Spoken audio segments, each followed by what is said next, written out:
Chakotay's pootling about in a shuttle with an ensign I don't recognise, so we'll probably be holding another funeral soon. They're having a poke round the Necrit Expanse, that thing we mentioned we'd be going through 4 episodes ago and then completely forgot about. Curiously, they detect a Federation beacon, but despite their initial assumptions, it looks like it's not from Voyager. A garbled call for help comes from a planet with a sizable population. We can't get through to them, so we land to take a look around, after setting a message beacon of our own, in case Voyager comes looking for us. We're greeted by the most stylish trash can fire I've ever seen, so at least this post-apocalyptic civilization has some class. A monk with a machine gun appears, along with his mates, and, after we say we're here to help, they poop some green at us, so we take cover. More pooping ensues from both sides, with Chakotay taking out a machine gun monk while Ensign Deathnell gets hit. Chakotay is wrestled to the ground before Sniper Monk poops green on him, and he has a little nap.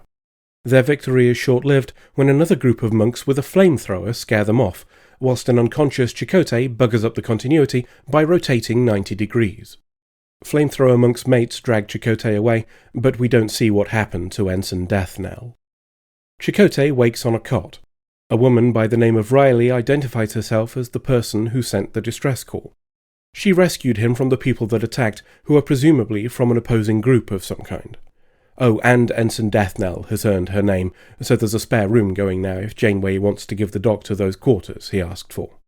Oh, and the shuttle has been stripped down for parts by those others, so Chakotay's not going anywhere either. Oh, and they destroyed the communications equipment, meaning he can't call for Voyager till it's fixed. Riley tells us she was on a ship in the Alpha Quadrant 6 or 7 years ago, which was boarded by unknown aliens. They threw her in stasis and she woke up here, along with a variety of other species. The aliens who took her have never shown themselves since, and all the kidnap victims formed factions and started fighting over resources. Tangentially, I've a few problems with this story, but we've already had humans from 1937 in the Delta Quadrant, so it's no less plausible than that. One thing that does bother me is that our initial scans from orbit said there were some 80,000 humanoids on the surface, so that's either a lot of kidnapping or there's more going on here. Anywho, there's not much Chakotay can do but lie around a bit, which is handy as Riley tells him their medic says he needs a rest to heal after getting shot by Sniper Monk. Voyager's waiting for Chakotay to finish his scouting mission to see if there's a faster route through the really hazardous region we completely forgot about for several episodes. Seems to me we could just fly over it using the clear space we can see directly behind Voyager, but maybe that's a toll road or something. Perhaps it would have been better to just pay the fare, as we come across another ship that tried to save money, and paid a different price. It's a Borg cube, and again, please ignore that it has some perfectly clear space right next to it, making a nonsense of this whole having to navigate the Necrit Expanse thing. Janeway calls a red alert and we dim the lights a bit, but we needn't have bothered. The cube is unpowered and has no life signs. Sounds like a good opportunity to do some thieving, so Janeway orders Tuvok to organise an away team and teleport over to nick some of their shit.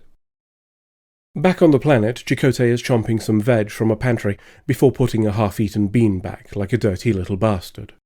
We have a chat with Riley about her group, which she refers to as the Cooperative, and that sounds a bit close to the word collective for an episode featuring the Borg, so I'm formally calling bullshit right now. Come to think of it, that number of 80,000 we mentioned previously sounds about right for how many drones would be on a Borg cube. And wouldn't 6 or 7 years ago be about the time that the Borg invaded Federation space in The Next Generation and nabbed Picard? Okay, we haven't seen any implants yet, but the only person we've seen without a hood has been Riley, which is rather curious in itself when you stop to consider it. But, again, I digress. Chakotay suggests to Riley that we may be able to take her and members of her group along with us on the way back home, but she isn't interested. All she wants is some help to make the compound more secure against those other groups. Whilst on the topic of help, Chakotay offers to assist in repairing the transmitter, causing Riley to decline rather aggressively for absolutely no reason at all, honest. Even someone who had no fewer than 2 spies in his marquee group can smell the bullshit here, and he watches Riley as she leaves. Maybe a little scouting would be a good idea. Speaking of which, we teleport over to have a poke around that giant robotic D6 Voyager found. After finding a terminal of some sort and a corpse, we bugger off back to Voyager and have a meeting. Looks like the cube was shut down around 5 years ago, though we're not quite sure why. We're also not sure why the others didn't come and collect it, as the Borg generally clean up after themselves rather than let their stuff get nicked. We've brought back a corpse to chop it up for clues, and while we're doing that, Janeway thinks going to meet up with Chakotay early might be a good idea. Chakotay's had his fill of lying down. Using a code he watched Riley enter earlier, he manages to open the door and steps outside to find a whole lot of people with amputations, almost as though they had implants that were removed. A little more scouting reveals an alcove where a guy with a robo-arm is poking around the back of someone's metal head. The someone is, of course, Riley. She explains that everything she said was true. Well, sort of.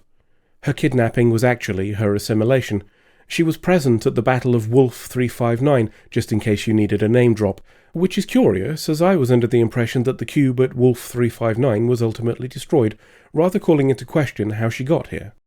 Anywho, the cube she was in got severed from the collective by an electric wibbly of some kind, possibly related to the Necrit Expanse, and once freed from control, they teleported here with whatever they could carry.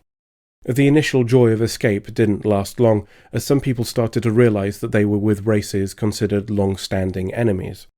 The factional fighting started soon after, but her group was focused on cooperation. Indeed, Ricky Roboarm here is Romulan, generally considered hostile by humans, but he and Riley get on great. Trying to fit this lore dump into his damaged head proves too much for Chakotay, who has a little nap.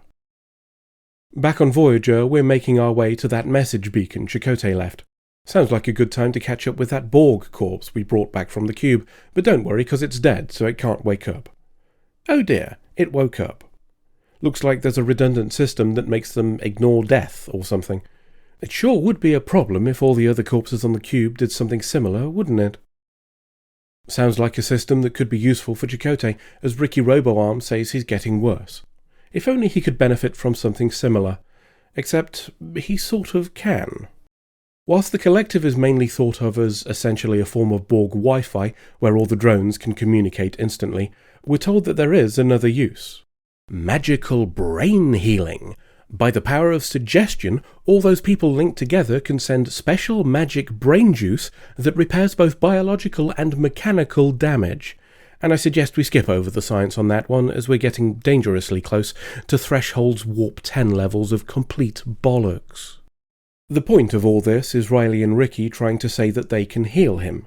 They still have Borg brain things, and although the connection was severed, they can restart it with small groups for a limited time, and using that group, heal Chakotay.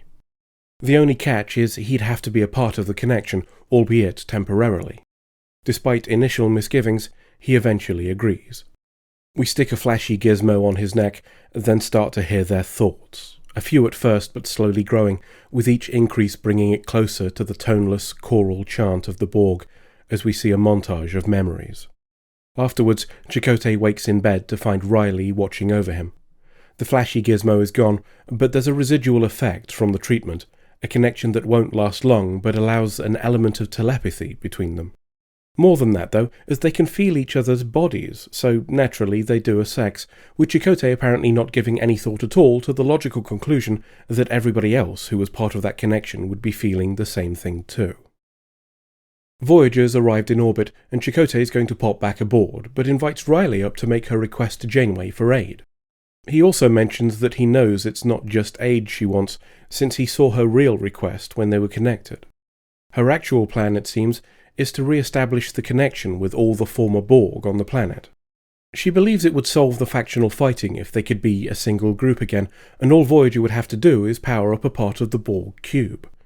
Janeway is sceptical, but to her credit, listens to the argument and says she'll give it some thought. Riley leaves and we get a discussion between Janeway and Chakotay on the topic. Whilst Chakotay thinks Riley is sincere and saw nothing while linked to suggest deception, the fact this would be imposed on others feels wrong to Janeway, and there's also no way of predicting what a new collective could become. Chakotay considers this to be her answer and goes to tell Riley. On the planet, Chakotay is letting Riley know the Borg collective thing isn't an option, while B'Elanna and Neelix have a giggle with Ricky Roboarm. We tell her we're done with those supplies and upgrades, while Chakotay asks if she'll manage with the other factions. Then he strokes her face, in case you missed the implied shagging earlier. It's shuttle time, with lots more perfectly clear space right next to the Necrit Expanse, just saying. Chakotay starts hearing voices from the group saying they need his help and, when questioned by B'Elanna, poops yellow on her. Voyager notices Chakotay's shuttle has changed course and follows, after telling us that Neelix was on a different shuttle, so thank you to whoever put that in. Chakotay arrives at the cube while the group tells him to hurry up because some of those gun monks are trying to break in, suggesting those security upgrades we installed were utter dogshit. He teleports over and heads to the thing that Riley wanted turning back on to restore their Borg Wi-Fi. As an aside, it just occurred to me that I didn't ask why the cube still has a breathable atmosphere and a temperature that's not just above 0 Kelvin like the rest of space, but let's not spoil things and carry on ignoring it instead. Looks like Voyager's arrived too, as Tuvok and a security team are here to search for Chakotay, instead of just teleporting him onto Voyager using the comm badge that he's still wearing, but let's ignore that as well. They go somewhere else and Chakotay resumes his search for the Wi-Fi router. He's about to turn it on when Tuvok finds him with his security team, which includes Kim for some reason. Chakotay poops yellow on Tuvok, and Kim poops some on Chakotay in return, so I guess the reason is that they didn't want an unnamed character shooting someone important. As he collapses, Chakotay turns on the router, which also seems to switch everything else back on as well, including the rest of the Borg. Kim poops some yellow on them, but they give zero fucks, so we all leg it via teleporter after grabbing Chakotay. Slight problem, the cube is powering up its weapons. We panic for a bit until Kim tells us it's going to self-destruct, so we leg it while it kabooms. As we scarper, we get a call from the planet. It's the new cooperative, who apologise for controlling Chakotay and say they blew up the cube before hanging up. Later, as Chakotay is being checked over, we get some science bollocks about why they were able to control him from a distance. After that, Janeway and Chakotay discuss the relationship between power and corruption, perhaps to distract them from the fact that they didn't pick up Neelix's shuttle or Ensign Deathnell's body before we fly away.